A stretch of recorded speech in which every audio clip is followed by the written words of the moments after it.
Olá, segunda série, tudo bem com vocês? Pessoal, para a nossa aula de hoje, nós dando continuidade aqui no conteúdo, nós vamos falar um pouquinho sobre o sistema nervoso, tá? Então, para começarmos a falar sobre o sistema nervoso, primeira coisa que nós já temos que pensar aqui, que o sistema nervoso no ser humano, ele chega ao máximo da complexidade.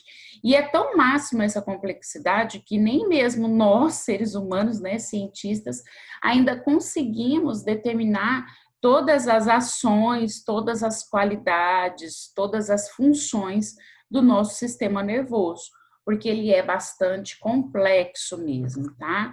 Então, isso ainda está em estudo e tudo aquilo que nós vamos descobrindo, né, das capacidades do nosso sistema nervoso, vai sendo como realmente uma novidade, uma descoberta. Então, em primeiro lugar, o nosso sistema nervoso, ele é coordenado por impulsos nervosos. Os impulsos nervosos nada mais são do que uma alteração que percorre um neurônio. Então, o neurônio é a célula do sistema nervoso.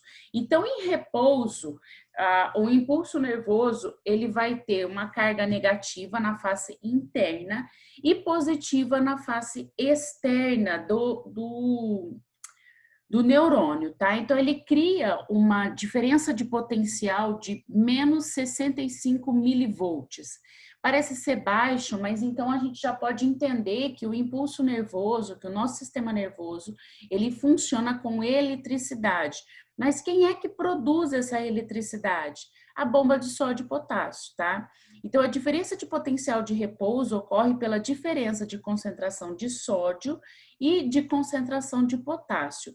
Ela é mantida por transporte ativo, né? Então, a própria membrana da célula vai bombear esses íons de sódio para fora e íons de potássio para dentro da célula, e isso tem um consumo de energia, é uma bomba de sódio e potássio. Então, o neurônio ele vai receber o estímulo em que íons de sódio entram na célula e despolariza essa célula.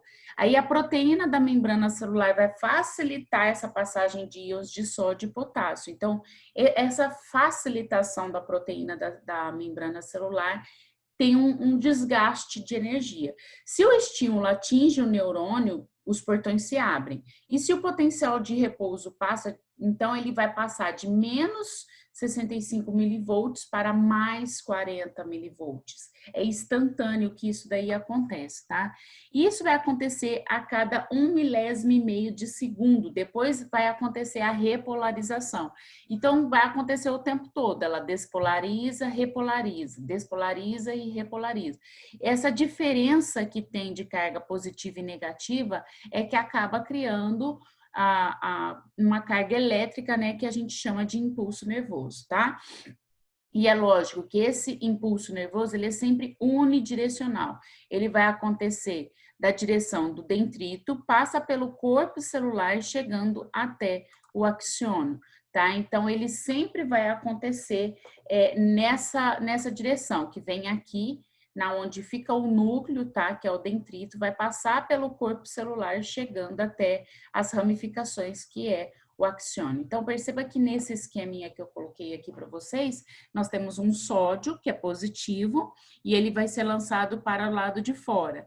E aí ele vai, então, causar uma inversão de polaridade, criando essa carga elétrica que acontece no impulso nervoso. Existe uma lei, né, para o sistema nervoso que é chamada de lei do tudo ou nada.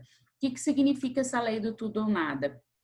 Ela diz que quando um estímulo é suficientemente intenso para produzir um impulso, esse impulso vai ser propagado em ambas as direções da fibra nervosa, até que a fibra toda entre em atividade. Então, não existe um impulso que seja mais intenso ou mais fraco. O estímulo, na verdade, desde que ele possa ativar aquele receptor, né, nervoso, ele vai ativar. Então, não existe aquele que vai ser mais intenso ou menos intenso. Um estímulo fraco, ele é capaz de excitar apenas uma parte da fibra nervosa. Ou o estímulo é forte o suficiente para despolarizar toda a fibra, ou simplesmente não despolariza. É o que a gente chama, então, de lei do tudo ou nada. E o que seriam as sinapses? As sinapses são esses... Você imagina o seguinte, então a célula nervosa, que é o neurônio, vai estar transmitindo esse impulso nervoso até uma outra célula. Só que entre um neurônio e outro, vão ter áreas de conexão. Essas áreas de conexão que vai ter entre um neurônio e outro não se toca, tá? Não se encostam. Então, a transmissão desse impulso nervoso vai acontecer por meio de sinapses. Sinapses nada mais é do que essa conexão que vai acontecer entre um neurônio e outro. As vesículas, então aqui na ponta, né, de cada um desses neurônios, a gente vai ter o que é chamado de vesículas sinápticas, que estão carregadas de substâncias químicas que a gente chama de neurotransmissores. Esses neurotransmissores, eles, quando liberados, eles podem estimular ou inibir a membrana celular da outra célula, do outro neurônio, tá? Então, o neurônio nada mais é do que uma célula que tem essa membrana celular, ela vai soltar essas substâncias químicas para ativar ou inibir a célula seguinte. Isso daí, essa conexão que acontece, essa transmissão de impulso entre uma célula e outra, é o que a gente chama de sinapses. Então, como que a gente divide o nosso sistema nervoso? Bom, a gente já entendeu que, então, o nosso sistema nervoso, ele é composto de neurônios, que é a célula principal do nosso sistema nervoso. Então, a gente divide o nosso sistema nervoso em sistema nervoso periférico e sistema nervoso central. O sistema nervoso periférico também é subdividido em sistema nervoso periférico autônomo e sistema nervoso periférico somático. O somático são as atividades reflexas. Com certeza você já deve ter visto, né, aquela imagem ou videozinho de um médico batendo no joelho do outro e a perna levantando como um ato reflexo. Quem que comanda isso é o sistema nervoso periférico somático, tá? São as ações que a gente não coordena pensando, né? A gente não coordena voluntariamente. Isso é uma atividade reflexa.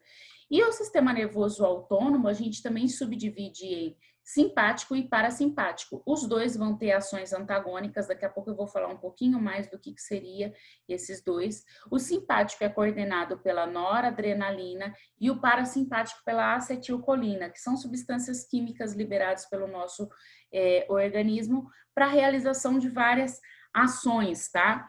Bom, então o sistema nervoso central, esse aqui é o periférico, daqui a pouco eu vou falar um pouquinho mais sobre ele. O sistema nervoso central é dividido em encéfalo, que é a parte aqui, né, da cabeça, esse todo que fica dentro da cabeça, também tem várias partes, e a medula espinhal, que é o que já começa aqui na nossa coluna vertebral, tá? Então, a medula espinhal vai ser responsável aí pelos reflexos medulares. Então, o seu cérebro manda um comando para esse dedo mexer. Então, o sistema nervoso central, né, aqui o encéfalo, vai comandar para a medula espinhal, que vai comandar até chegar no meu dedo, tá? Então, a medula espinhal é o que recebe todos esses reflexos medulares, que são comandados pelo encéfalo. O encéfalo, a gente divide tudo que fica aqui, né, dentro da cabeça, a gente vai dividir em cérebro, que é a parte principal, né?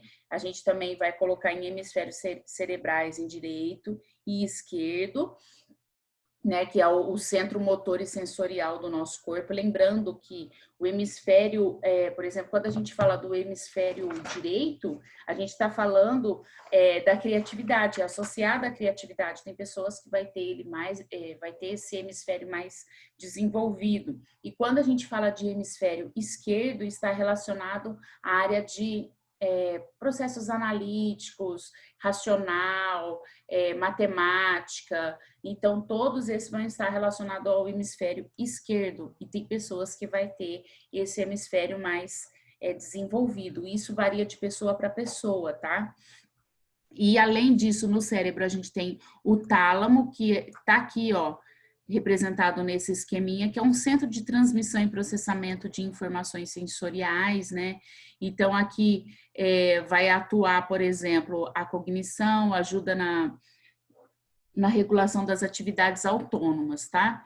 Aí nós temos o hipotálamo fica abaixo do tálamo, a fome, sede, temperatura, emoção, libido, produção de ADH, de ocitocina, tudo isso daqui vai acontecer no hipotálamo. Nós temos também aqui o cerebelo, que vai ficar abaixo de toda a massa encefálica aqui, né, do cérebro, que vai atuar no equilíbrio, na postura, coordenação motora e tônus muscular. Temos também a medula espinhal, que já começa aqui em cima, né, no cerebelo, as vias ascendentes, sensitivas e vias descendentes, tá? E por último, aqui abaixo, né, bem do lado do cerebelo, nós temos o bulbo, que é responsável pelos movimentos peristálticos do nosso sistema digestório, movimentos cardíacos, é ele que comanda também, respiratório, todos os movimentos respiratórios são comandados pelo bulbo, a deglutição, né, que é o ato de engolir, e os reflexos, como o tosse ou vômito, tá? Todos esses comandados pelo bulbo. Bom, aqui eu coloquei um esqueminha para vocês, né, das principais células. Então, eu já falei dos neurônios, né? Aqui eu coloquei para vocês a definição de cada parte, né? Então, essa parte é onde fica o corpo do neurônio, onde está o núcleo, a gente chama de dendrito. Toda essa parte aqui é o corpo celular, né? O axônio, e o terminal com os botões sinápticos. Além dos neurônios, a gente também vai ter o que é chamado de células da glia. As células da glia nada mais são do que células adjacentes, células que ficam próximas a esses neurônios, tá? Então, elas podem ter variações. Então, por exemplo, o astrócito dá suporte vital aos neurônios. As células empedimárias são células ciliadas que revestem as cavidades do sistema nervoso central.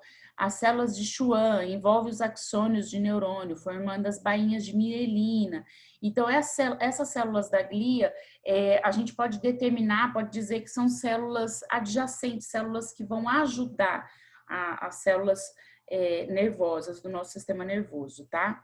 E aqui eu coloquei sobre as sinapses que eu já falei para vocês, tá bom? Bom, voltando a falar então um pouquinho sobre o sistema nervoso autônomo, né? A gente subdivide ele em simpático e parasimpático. Pode perceber que os dois vão ter ações involuntárias e vão ter ações reversas, tá? Então, enquanto um tem uma ação, o outro vai ter a ação contrária. Então, por exemplo, o simpático vai ser responsável pela dilatação das pupilas, enquanto o parasimpático, a contração das pupilas. O simpático, dilatação dos brônquios, parasimpático, contração. Simpático, aumento da frequência cardíaca, parasimpático, diminuição da frequência cardíaca. Então, os dois sempre vão ter ações antagônicas, tá? E um vai ser, controla de forma involuntária as respostas aos fatores estressantes, né? Então, mecanismo de fuga e de luta. E o outro, lógico que isso daqui é um objetivo de aumentar a oxigenação e energia, então quando alguma ação acontece, o seu corpo te prepara para a fuga, e o parasimpático vai controlar o retorno à normalidade após essa estimulação simpática. Então, por isso que o simpático, ele precisa ser controlado pela adrenalina, né, em que as glândulas suprarrenal, lá no nosso rim vai ser liberado esse mediador químico aqui, a adrenalina, e o parasimpático é a acetilcolina, que vai ter uma ação antagônica à adrenalina, tá? Depois desse sistema nervoso aqui, que é o autônomo, aí a gente fala um pouquinho do sistema nervoso somático, que controla de forma voluntária as respostas motoras do músculo estriado esquelético, tá? Então, esses órgãos, o nosso sistema nervoso central dá um comando, os órgãos efetores, que é cheio de músculos estriados esqueléticos, vão receber esse comando e realizar o comando nervoso, tá? A divisão simpática controla órgãos pelo neurotransmissor, né? A norepinefrina, e pela adrenalina. E a parasimpática controla os órgãos pelo neurotransmissor acetilcolina, como eu coloquei para vocês, tá? Então, isso daqui é um fator bastante importante da gente falar sobre o sistema nervoso, tá bom? Bom, então, para finalizar, eu quero fazer um exercício aqui com vocês, o exercício 15, que está, deixa eu ver, na página 55 de vocês, tá? Que ele diz o seguinte: os batimentos do coração são involuntários. Ele fez uma afirmação, sim.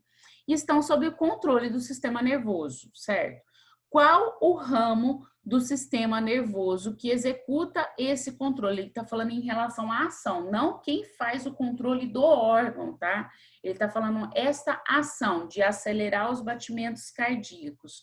E aí, quem é que faz? É a divisão autônoma, né? Porque como não tem o controle voluntário do nosso corpo, e ele é involuntário, é lógico, então, que é o nosso sistema nervoso autônomo. E no B ele pergunta, cite um órgão muscular do corpo que é controlado por esse mesmo ramo. Aí você pode citar qual você quiser, mas eu coloquei aqui a bexiga urinária, você poderia ter falado sobre os seus pulmões, né, o sistema respiratório, você poderia ter falado de qualquer outro órgão que é controlado de maneira involuntária pelo seu organismo. Bom, pessoal, então é isso, eu quero parar a nossa aula por aqui, e aí na próxima aula a gente vai falar um pouquinho sobre órgãos dos sentidos. Até a próxima aula!